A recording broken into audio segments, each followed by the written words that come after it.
नमस्कार, स्वागत है आपका फटाफट 100 में। आपके साथ हूं मैं सोनल दहिया। खबरों की शुरुआत करेंगे। कृषि कानूनों के खिलाफ जारी किसानों के आंदोलन का नया पड़ाव शुरू हो गया है। दिल्ली के जंतर मंतर पर किसान प्रदर्शनकारियों ने किसान संसद की शुरुआत की।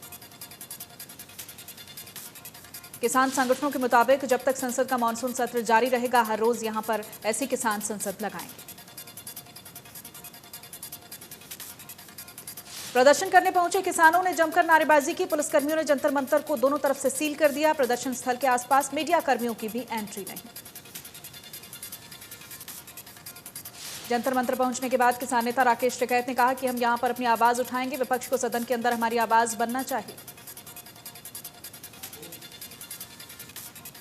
किसान नेता राकेश टिकैत ने कहा कि जंतर मंतर पर 200 किसान प्रदर्शन करेंगे। उन्होंने कहा कि जब तक कृषि कानूनों को रद्द नहीं किया जाता, किसानों का आंदोलन जारी रहेगा।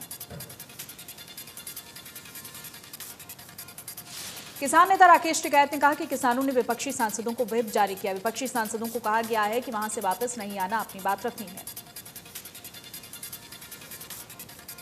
राकेश टिकैत ने कहा कि अगर कोई भी पक्ष का सांसद बात नहीं करेगा तो हमें उसको अयोग्य घोषित करना होगा, वोट नहीं देंगे। अगर बात नहीं उठाई गई तो देश की जनता को विपक्ष के खिलाफ करेंगे। राकेश टिकैत ने कहा कि टैंक, ट्रैक्टर और ट्वीट की नीति पर किसान काम कर रहा है। 26 जनवरी जैसा टकराव इस बार नहीं होगा। सभी को आइडेंटिटी कार्ड दिया जाएगा। संसद के मानसून सत्र में विपक्ष लगातार सरकार पर हमलावर है। कृषि कानूनों के खिलाफ संसद का सत्र शुरू होने से पहले कांग्रेस के सांसदों ने गांधी स्टैच्यू के पास प्रदर्शन किया है। कांग्रेस सांसद राहुल गांधी भी शामिल हुए।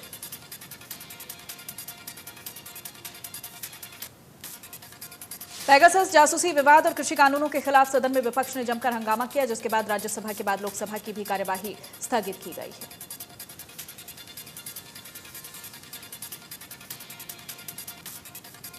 पेगासस सॉफ्टवेयर के जरिए जासूसी का मामला अब सुप्रीम कोर्ट पहुंच गया है। एडवोकेट ने सुप्रीम कोर्ट में याचिका दाखिल की। याचिका में सुप्रीम कोर्ट की निगरानी में एसआईटी जांच की मांग की गई। भारत में पेगासस की खरीद पर रोक लगाने की भी मांग की गई। चंडीगढ़ में पेगासस के विरोध में कांग्रेस ने राजभवन तक पैदल मार्च निकाला है। प्रदर्शन के दौरान कांग्रेस नेताओं को चंडीगढ़ पुलिस ने हिरासत में ले लिया है। सूक्ष्म सिंचाई और परिवार पहचान पत्र योजना की मुख्यमंत्री मनोहर लाल ने समीक्षा की है। जिला उपायुक्तों की बैठक की अध्यक्षता करते हुए मुख्यमंत्री ने निर्देश दिए। मुख्यमंत्री ने कहा कि हरियाणा सरकार का संकल्प हर खेत तक पानी पहुंचाने का है। सूक्ष्म सिंचाई के लिए दक्षिण हरियाणा के 8 जिलों पर विशेष फोकस किया जाएगा। मुख्यमंत्री ने परिवार पहचान पत्र योजना के अलग अलग बिंदुओं पर उपायुक्तों से फीडबैक भी लिया है और सर्वे के काम में तेजी लाने के निर्देश दिए हैं।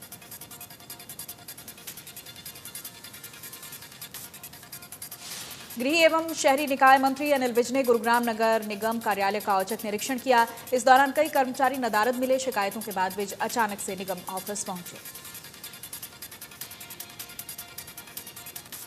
औचक निरीक्षण के दौरान अनिल विज ने बड़ी कार्रवाई की है। 2 एसडीओ को सस्पेंड किया और एक्सीएन धर्मवीर मलिक को रिलीव कर दिया है। फर्जी पत्र लगाने के आरोप में एक्सीएन और एसडीओ पर एफआईआर दर्ज करने के भी आदेश दिए गए। अनिल विज करीब 2 घंटे तक निगम ऑफिस में रहे।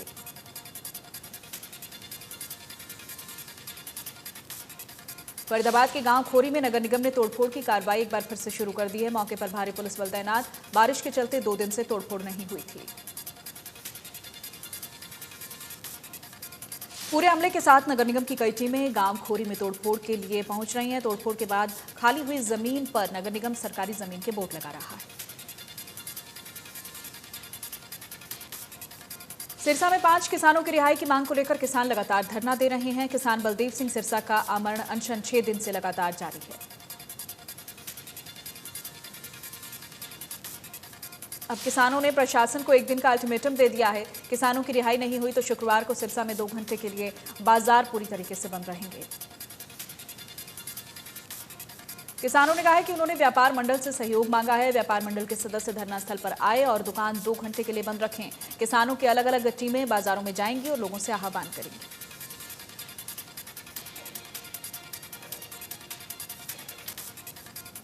राजस्थान से भी किसानों का जत्था सिरसा पहुंचा है और धरने को अपना समर्थन दिया है। राजस्थान से आए किसानों ने कहा कि रिहाई होने तक वो सिरसा के किसानों का समर्थन करते रहेंगे। अनशन पर बैठे बलदेव सिंह सिरसा का स्वास्थ्य लगातार गिरता जा रहा है। किसान नागरिक अस्पताल की टीम के लिए गए मेडिकल से संतुष्ट नहीं है। किसानों ने प्राइवेट अस्पताल का डॉक्टर बुलाकर जांच करवाई। प्राइवेट अस्पताल और सरकारी अस्पताल की रिपोर्ट का मिलान किसानों ने किया। वजन तोलने वाली मशीन में कुछ खामियां मिली, जिसे बदलने के लिए किसानों ने सीएमओ को कहा।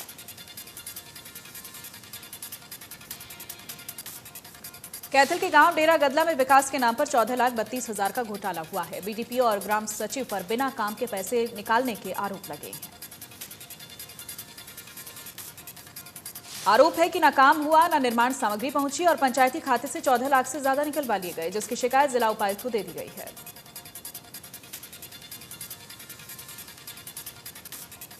सोनीपत में नगर निगम के क्षेत्र के तहत आने वाली सड़कों के बीच में बने गहरे गड्ढे हादसों को न्योता दे रहे हैं। सड़क निर्माण में 2 महीने पहले की गई लीपापोती सबके सामने आ गई।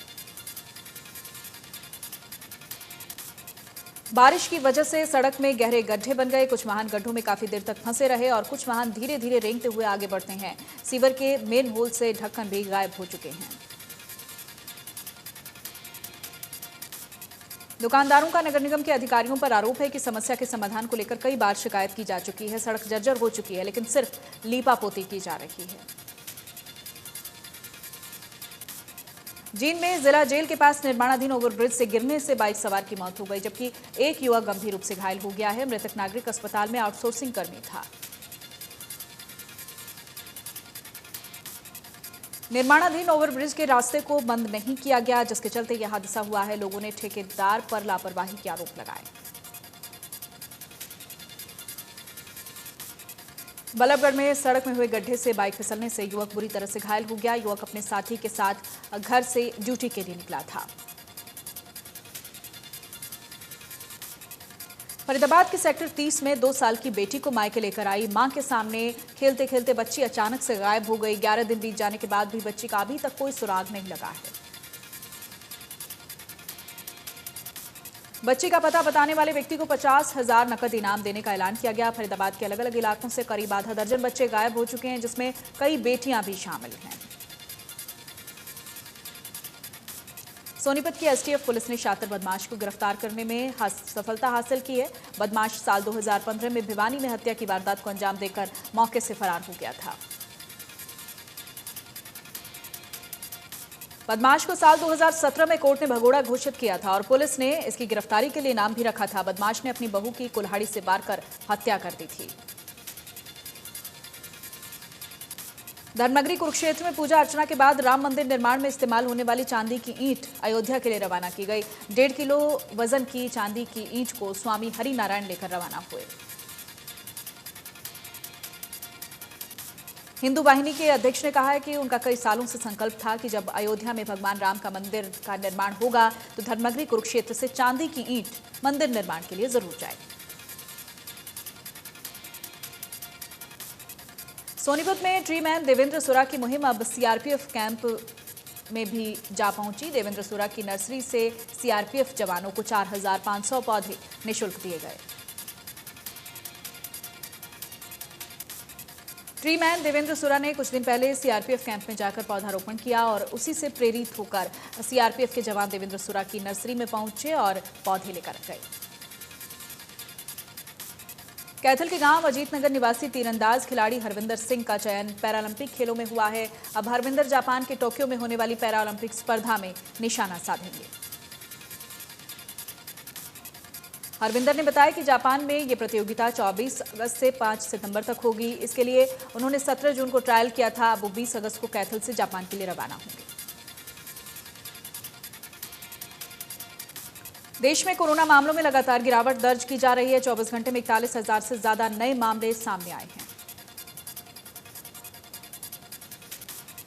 दूसरी लहर के बीच अब देश में एक्टिव केस 4 लाख से ज्यादा हैं। कोरोना मरीजों के ठीक होने के रिकवरी रेट में बढ़त देखी गई है। 24 घंटे में 38,000 मरीज रिकवर हुए हैं। महाराष्ट्र में कोरोना के केस लगातार कम हो रहे हैं। एक दिन में महाराष्ट्र में कोरोना के 8,000 नए मरीज मिले हैं, जबकि 7,000 कोविड मरीज ठीक हुए हैं। 165 मरीजों की जान चली गई। दिल्ली में 24 घंटे में 64 से ज्यादा केस मिले हैं। 24 घंटे में 4 मरीजों की मौत हो गई। दिल्ली में अब 500 से ज्यादा केस एक्टिव हैं। प्रदेश में कोरोना के 35 नए मामले सामने आए। 24 घंटे में 3 लोगों की जान चली गई। 27 से ज्यादा मरीज ठीक हुए हैं। अब एक्टिव केस 700 से ज्यादा हैं। अंबाला में स्वास्थ्य विभाग आयुष्मान योजना को लेकर नया पायलट प्रोजेक्ट शुरू करने जा रहा है। योजना में आने वाले 55 साल से ज्यादा उम्र वालों से स्वास्थ्य विभाग की आयुष मित्र टीम संपर्क करेगी और बीमारियों के बारे में पूछेगी। मरीज को निःशुल्क इलाज के लिए नजदीकी स्वास्थ्य केंद्र पर आने के लिए प्रेरित किया जाएगा। हरियाणा आयुष्मान योजना के सीईओ ने सभी जिलों के अधिकारियों की वीडियो कॉन्फ्रेंसिंग के जरिए बैठक ली है। पलवल में धान की खेती को छोड़कर बाकी फसल उगाने वाले किसानों के प्रोत्साहन के लिए शुरू की गई योजना मेरा पानी मेरी विरासत की रजिस्ट्रेशन की आखिरी तारीख बढ़ाकर 31 जुलाई कर दी गई है।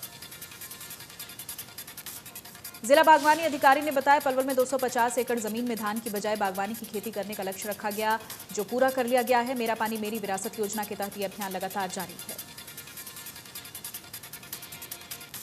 योजना के लाभ पात्र वही किसान होंगे जिन्होंने पिछले साल धान की खेती की है। बागवानी की खेती के दौरान किसान हाइब्रिड सब्जियों की खेती करता है तो 8,000 रुपये अनुदान प्रति एकड़ पर दिया जाएगा। बारिश से किसान बेहद खुश हैं। बारिश का किसानों को काफी समय से इंतजार था। बारिश हुई तो किसानों के चेहरे खिल उठे। इस बार मानसून की बारिश ने किसानों को काफी राहत दी है। बारिश से उनकी फसल काफी अच्छी होने की संभावनाएं बढ़ गई हैं। भिवानी में अब तक लगभग 52 mm बारिश हुई है।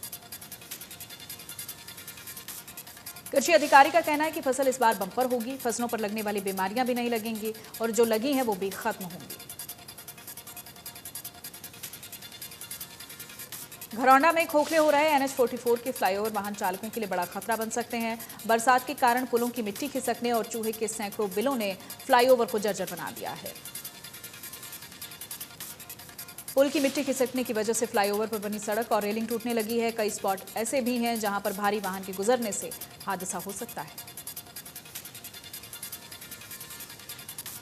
फतेहाबाद में भवन निर्माण कामगार, सफाई कर्मचारियों, मिड डे मील और आशा वर्कर्स ने C2 के बैनर तले लघु सचिवालय पर धरना दिया। प्रशासन और सरकार पर मांगों की सुनवाई न करने का आरोप लगाया है। कर्मचारी नेताओं ने कहा कि पिछले महीने मांगों का ज्ञापन अधिकारियों को दिया गया, लेकिन सुनवाई नहीं हुई। भवन निर्माण कामगारों का 90 दिनों से वेरिफिकेशन करने का काम पहले यूनियन करती थी, लेकिन अब पटवारियों और नपा को दे दिया गया है। मिड डे मील वर्कर्स का कहना है कि पिछले 3 से 4 महीने से वेतन नहीं मिल रहा। आंगनबाड़ी वर्कर्स, सफाई कर्मचारी और आशा वर्कर्स का कहना है कि उन्हें सैनिटाइजर और मास्क नहीं दिए जा रहे। आरोपी ने अपनी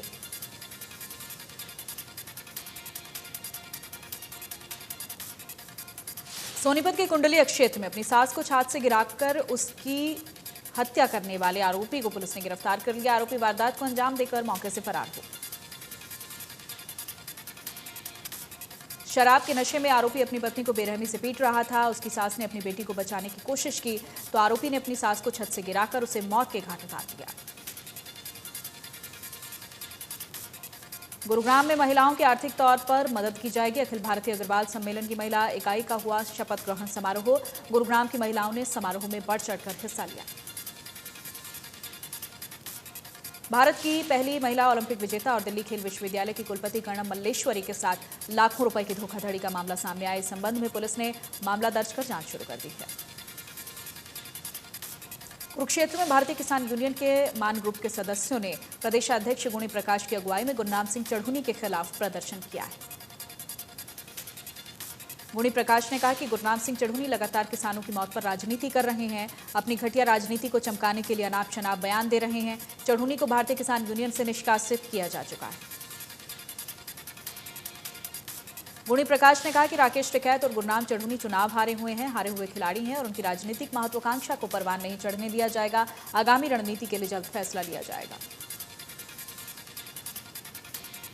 दिल्ली से मुंबई तक बनाए गए नेशनल हाईवे पर हो रहे निर्माण कार्य की बारिश ने पोल खोल दी है। हाईवे की सड़क काफी दूर तक धंस गई है और कई जगहों पर टूट गई है।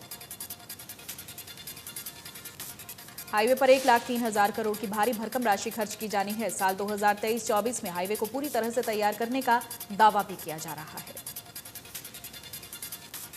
दिल्ली से मुंबई तक बनाए जाने वाला नेशनल हाईवे करीब 1,320 किलोमीटर का बनाया जाना है। नेशनल हाईवे 5 राज्यों से होकर निकलेगा, जिसमें हरियाणा के 3 जिले हैं। करीब 80 किलोमीटर की सड़क हरियाणा में बनाई जानी है। हांसी के उमरा गांव में एशियन पब्लिक स्कूल के संचालक और कोच एक विद्यार्थी को तरह तरह की यातनाएं देकर 3rd डिग्री टॉर्चर कर रहे थे। सदर पुलिस ने स्कूल के विद्यार्थी की शिकायत पर स्कूल के कोच, संस्था के संचालक सहित कई लोगों के खिलाफ विभिन्न धाराओं के तहत मामला दर्ज कर जांच शुरू कर दी। स्कूल के इन कोचेस की पिटाई से घायल हुआ पुलकित का इलाज भिवानी के अस्पताल में चल रहा है। सभी कोच सहित 6 लोगों के खिलाफ मामला दर्ज कर जांच शुरू की गई है। हरियाणा में कोरोना की तीसरी लहर के चलते सिरसा स्वास्थ्य विभाग अलर्ट हो गया है। सिरसा जिला प्रशासन और स्वास्थ्य विभाग ने तीसरी लहर से बचाव के लिए इंतजाम किए हैं। सिरसा के नागरिक अस्पताल में ऑक्सीजन प्लांट का कार्य जारी है। जुलाई महीने के अंत तक प्लांट का काम पूरा होगा। डिप्टी सीएमओ ने बताया कि कोरोना की तीसरी लहर से बचाव के लिए स्वास्थ्य विभाग ने इंतजाम किए हैं। उन्होंने कहा कि फिलहाल सिरसा में डेल्टा प्लस का कोई केस सामने नहीं आया। फिर से लोगों को डेल्टा प्लस से बचाव के लिए कोविड-19 के नियमों का पालन करने के निर्देश दिए गए हैं। आम जनता से कानून का पालन करवाना सुनिश्चित करने के उद्देश्य से बड़ी संख्या में हिसार की सड़कों पर पुलिस उतरी है। पुलिस ने मुख्य रूप से यातायात के नियमों का पालन सुनिश्चित करने के लिए जनता को आग्रह किया है। नियमों की पालना न करने वाले वाहन चालकों के चालान किए गए। पुलिस की तरफ से डे डोमिनेशन नाम से यह अभियान चलाया गया। इससे पहले पुलिस रात के समय नाइट डोमिनेशन अभियान चलाती रहती है।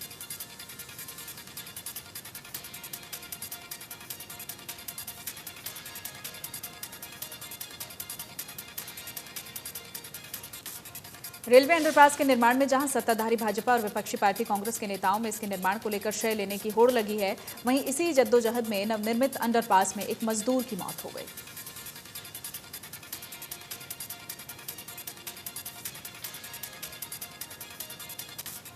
प्रशासन को आशंका थी कि बरसात के दौरान इस अंडरपास में एक साइकिल सवार डूबा है। इसी आशंका के तहत जिला प्रशासन ने यहां पर गोताखोर बुलवाए थे और पानी निकलवाने के साथ यहां पर किश्तियां भी चलवाई थी।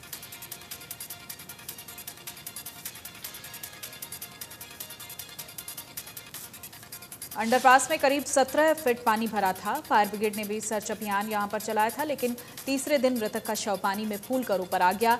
मृतक की पहचान बामडोली गांव के जय किशन के रूप में हुई है।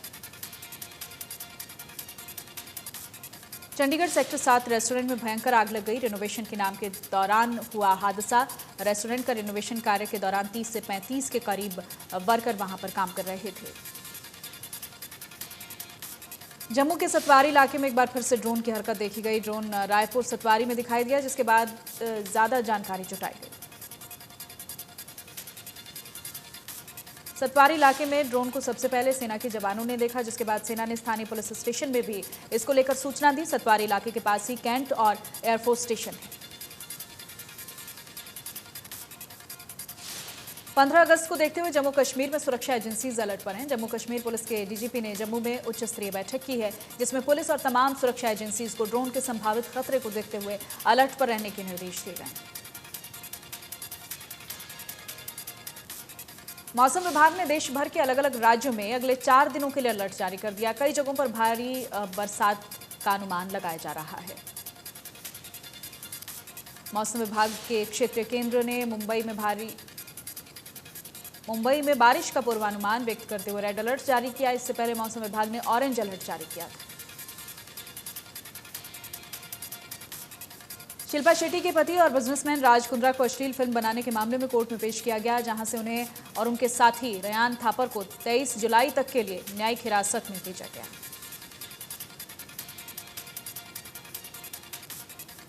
विवादों में फंसे राज कुंद्रा को लेकर मशहूर यूट्यूबर ने दावा किया कि राज कुंद्रा ने उन्हें भी ऐप हॉटशॉट्स के वीडियो में काम करने के लिए कहा। मशहूर यूट्यूबर पुनीत कौर ने भी इंस्टाग्राम स्टोरी के जरिए इस बात का खुलासा किया है।